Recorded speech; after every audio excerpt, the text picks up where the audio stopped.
Le projet Quartier Nord a débuté en 2014 sur le papier, à partir d'éléments de recherche sur les maladies chroniques dans les quartiers nord.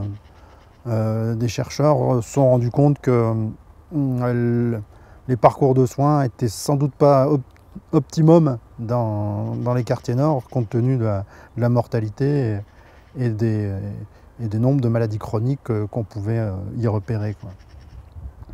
De là, donc, le projet a pu commencer à prendre forme pour essayer d'imaginer de mettre en place un modèle d'accompagnement de personnes donc, qui souffrent de maladies chroniques et qu'on pourrait mieux accompagner pour que leur parcours de soins soit plus efficace. C'est à partir de septembre 2015 que les interventions sur le terrain ont démarré. D'abord avec Vincent et une personne qui allait devenir médiateur et qui est d'origine comorienne et qui habite Calysté. Et le projet a démarré par des visites à domicile, tout simplement. Des visites à domicile de personnes connues comme ayant des problèmes de santé et n'accédant pas aux meilleurs soins. Moi, personnellement, je suis arrivé en novembre 2015, embauché donc par la PHM sur un projet donc financé par l'ARS, l'Agence régionale de santé. Et à partir de décembre, une assistante sociale nous a accompagnés sur l'équipe d'intervention avec ce médiateur d'origine comorienne qui malheureusement, à l'heure d'aujourd'hui, n'est toujours pas embauché pour des raisons procédurales très compliquées et qui le sera peut-être en novembre 2016. Avec l'assistante sociale et Vincent et ce Comorien, donc ce Marseillais d'origine comorienne, on a commencé à faire d'autres visites à domicile de personnes qui souffrent de maladies chroniques et on a reçu également des adressages de la part des services sociaux de l'hôpital Nord pour accompagner des personnes qui avaient des soucis évidents d'accès aux soins.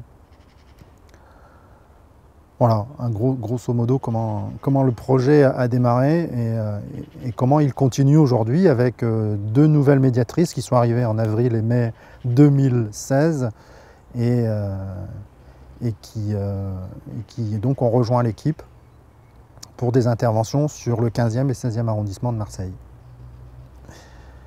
Il faut savoir que les médiateurs et l'assistante sociale sont tous des habitants du 15e et 16e arrondissement. C'est un préalable au recrutement. Le programme de l'équipe mobile santé communautaire, donc le programme Quartier Nord 15-16e, c'est un programme qui est amené à se mettre en place pendant 3 ans. Donc parce que c'est un programme de recherche financé par l'Agence régionale de santé et mise en action par la PHM, par la direction générale de la PHM. Et ce projet donc, a 2 volets, un volet intervention donc, que j'ai décrit, et puis un volet recherche qui consiste à alimenter la recherche de données sur nos interventions sur le territoire. C'est pour ça que les personnes qu'on accompagne, à un moment donné dans l'accompagnement, on leur demande s'ils souhaitent participer à ce programme de recherche. Et si elles le souhaitent, elles sont soumises à un questionnaire qui va alimenter la recherche de données scientifiques, objectives, claires et objectives. La grosse partie du projet consiste à accompagner les personnes qui souffrent de maladies chroniques. Et le moyen qu'on a imaginé pour y arriver, c'est d'aller chez elles. Je pense qu'il n'y a pas d'accompagnement, c'est l'hypothèse qu'on fait, il n'y a pas d'accompagnement efficace si on ne perçoit pas la totalité, la globalité de la situation de la personne qu'on veut accompagner, quoi. C'est un constat qu'ont fait les services sociaux de l'hôpital Nord qui, quand elles ont affaire à des situations complexes, elles ont affaire qu'à une partie de la situation complexe et elles n'ont aucun moyen d'action pour venir en aide à la personne à son domicile. Puisque aujourd'hui, malheureusement, mais plus personne ne va au domicile des gens, quoi. Et c'est la marque de fabrique qu'on a mis en place avec cette équipe mobile, c'est d'aller chez les gens pour constater ce qu'il y a à constater, quoi, et pouvoir régler des problèmes qui sont d'ailleurs pas forcément des problèmes liés directement à la santé, mais des problèmes liés à leur bien-être en général.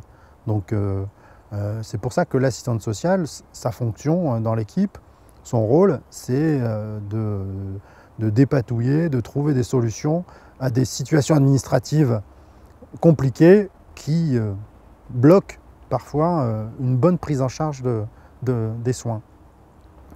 Les médiateurs, eux, leur intervention, elle est intéressante parce qu'ils connaissent le territoire et ils sont perçus du coup par les personnes qu'on accompagne comme des pairs, comme des personnes finalement qu'ils comprennent, qu'ils leur ressemblent, quoi, on va dire même. Et c'est tout l'intérêt d'avoir dans l'équipe des personnes issues du 15e et 16e, c'est qu'elles connaissent très bien les enjeux de territoire. On a constaté assez vite dans les premières rencontres qu'on a faites qu'un diagnostic avait été posé pour la personne et que concrètement, la personne n'était pas capable d'expliquer finalement ce qu'elle avait. C'est de ce point de vue-là pour nous un problème, dans la mesure où on pense que pour bien se soigner, il faut au moins comprendre ce qui se passe sur le plan de la santé avec cette maladie chronique, quoi. Mais à aucun moment on est venu s'interroger pour savoir si ce qui avait été donné comme explication de la maladie avait été bien compris, quoi. Nous, on a constaté que ce n'était pas compris. Donc, en réexpliquant les choses, en traduisant aussi, parce que parfois il y a la question du langage et de la langue est en cause, en traduisant et en expliquant, les gens sont tout à fait aptes à saisir ce qu'ils ont et à tenter de modifier certains comportements. Je pense particulièrement au diabète, par exemple, ou pour beaucoup de personnes d'origine comorienne, le diabète, c'est pas grave, c'est normal, tout le monde a du diabète dans la communauté. Il y a nécessité pour les personnes de connaître le système de soins aussi dans lequel elles s'inscrivent, quoi. Et en fait, ce qui est évident pour des personnes qui travaillent dans le système médical, on se rend compte que ça ne l'est pas du tout pour les personnes qui ont affaire à ce système médical. On a constaté une très grande confiance des patients pour le système médical. Une trop grande confiance, je dirais même. Ce qui fait que les personnes ne le remettent pas en cause, ce système, ne le réinterrogent pas, et lui faisant confiance, finalement, elles ne sont pas à l'abri d'oubli du service médical en question, sur leur pathologie, sur les traitements nécessaires à mettre en place, sur le fait que c'est d'abord à elles, c'est à elles les personnes, c'est à elles les patients, de s'occuper de leurs soins. Il y a un moment donné, on a le sentiment que la grande confiance qu'elles ont pour le système fait qu'elles se défaussent un peu sur lui, sur ce système médical. Malheureusement, le système médical est devenu défaillant parce que les médecins accordent de moins en moins de temps à leurs patients. C'est quelque chose qui est démontré par les statistiques. 15-20 minutes par patient, c'est pas suffisant. Et ça l'est encore moins pour des personnes qui souffrent de maladies chroniques, parce que ces 15-20 minutes, finalement, elles vont être consacrées à discuter de la maladie chronique. Or, ce qu'on constate également, c'est que les personnes qu'on accompagne souffrent d'autres pathologies que la seule maladie chronique pour lesquelles ils ont été repérés. Et du coup, les autres pathologies, elles ne sont pas traitées, les autres soucis ne sont pas pris en considération de manière suffisamment importante. Sur les raisons pour lesquelles on a perdu de vue l'idée qu'il fallait aller chez les gens, quoi. quand on le dit comme ça, c'est évident. Enfin, on a rencontré plein de services qui nous ont félicités. Ils disent c'est bien ce que vous faites, c'est excellent. Enfin, mais alors c'est agréable d'avoir des compliments de cette nature, mais en même temps, ça nous interroge sur pourquoi ça n'existe plus, quoi. Pourquoi ça n'existe plus? Pourquoi on a investi beaucoup d'argent dans la création de centres de santé, d'espaces santé, de centres de santé? Moi, les premières fois où je me suis promené dans les quartiers nord, j'ai été effaré par le nombre d'espaces santé, de lieux dédiés à la santé qu'on peut trouver. Ce qui me fait dire que finalement, c'est pas l'accès aux soins qui est important, c'est l'accès aux meilleurs soins qui est à mettre en place. Et pour cela, il faut connaître les personnes, quoi. Et le meilleur moyen de les connaître, c'est quand même de prendre un peu de temps pour les comprendre et pour voir finalement à qui on a affaire et à quelle situation on est confronté. Donc c'est ça qui me marque le plus, c'est d'avoir perdu de vue des choses simples, quoi. Pourquoi on a perdu de vue cette chose simple qui consiste à aller voir ce qui se passe réellement chez les gens qui souffrent le plus, quoi. C'est un peu le travers qui peut exister dans des systèmes sociaux et dans les systèmes médicaux. Les personnes vont se plaindre au médecin qu'il a des problèmes avec son loyer. Le médecin il va lui dire « mais écoutez, je ne peux rien faire pour vous ». La personne va aller voir un service social pour leur dire « j'ai du mal à me soigner ». Donc le service social va lui faire les démarches administratives pour avoir accès aux droits ou des choses comme ça. Mais après, ça va être à la personne de se débrouiller, quoi. Nous, on est sur les deux terrains. On peut faire des dossiers sociaux pour que les personnes aient accès aux droits et l'accompagner chez le médecin, reprendre des rendez-vous, remettre dans un parcours de soins. Et ça, sur une même équipe, sans intermédiaire, sans avoir à compter sur un autre service qui soit sera débordé, soit ne saura pas répondre à la demande. Ça n'existe pas en France, hein. C'est quelque chose qui existe nulle part.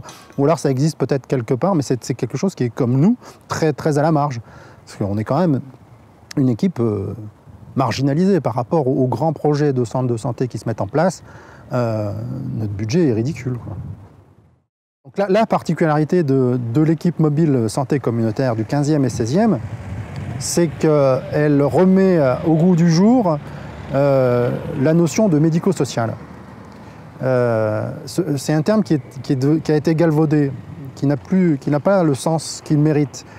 Parce que les services qui existent aujourd'hui sont médicaux, soit sociaux.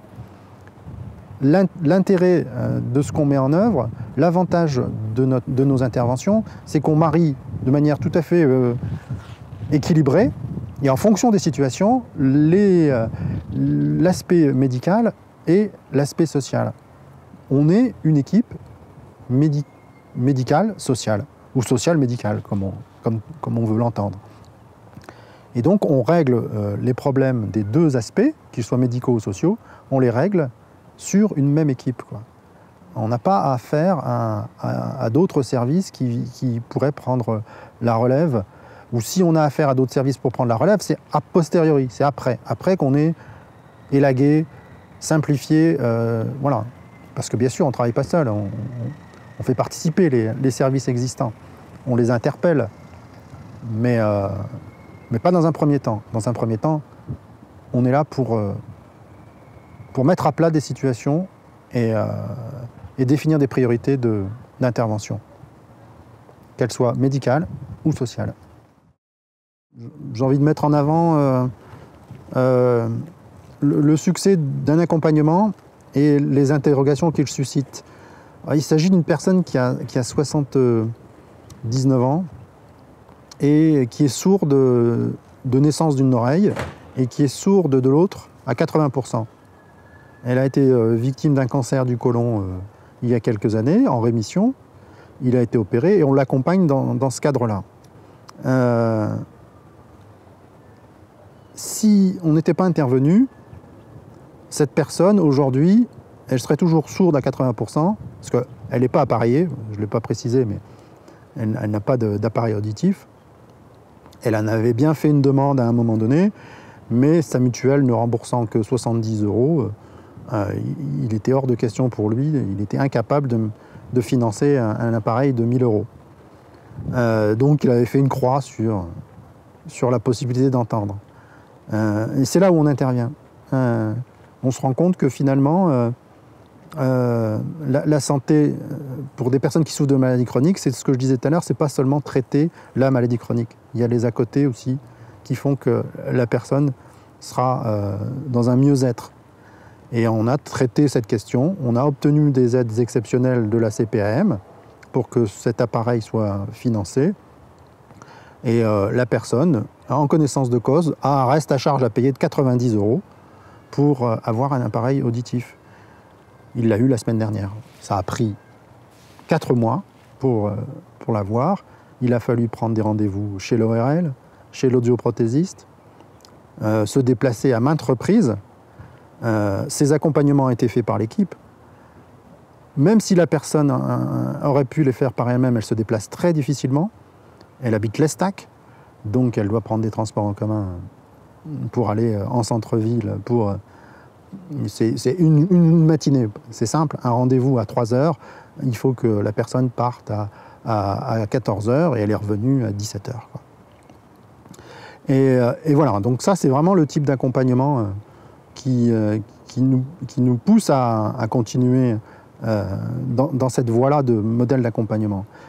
Là où ça va plus loin, parce que sur cette situation il y a autre chose à rajouter, c'est que suivi médicalement par un médecin généraliste, la personne fait des examens régulièrement pour surveiller son cancer. Et lors d'un examen de contrôle, on constate qu'il a un anévrisme qui a augmenté. Nous demandons à la personne de reprendre contact assez rapidement avec son médecin généraliste afin de lui donner ses comptes rendus, afin de savoir ce qu'il y a lieu de faire. À l'issue, on apprend que le médecin généraliste lui a dit que tout allait bien, et donc rentré chez lui satisfait. Avec le médecin généraliste de l'équipe, nous reprenons contact avec le médecin généraliste du patient pour comprendre, pour savoir ce qui se passe, quelles sont les raisons qui ont amené le médecin à considérer que tout allait bien. Il nous a prétendu qu'il n'avait pas eu les comptes rendus. Or, on sait que les comptes rendus sont envoyés systématiquement au médecin généraliste et que le monsieur en question est parti à la consultation avec ces comptes rendus. Donc voilà, on a un problème là de communication avec le médecin. On prend les devants, on prend des rendez-vous en chirurgie vasculaire et ce monsieur, la semaine prochaine, est hospitalisé pour 3 jours en vue de résorber son anévrisme. Parce qu'il y avait danger de mort quand même.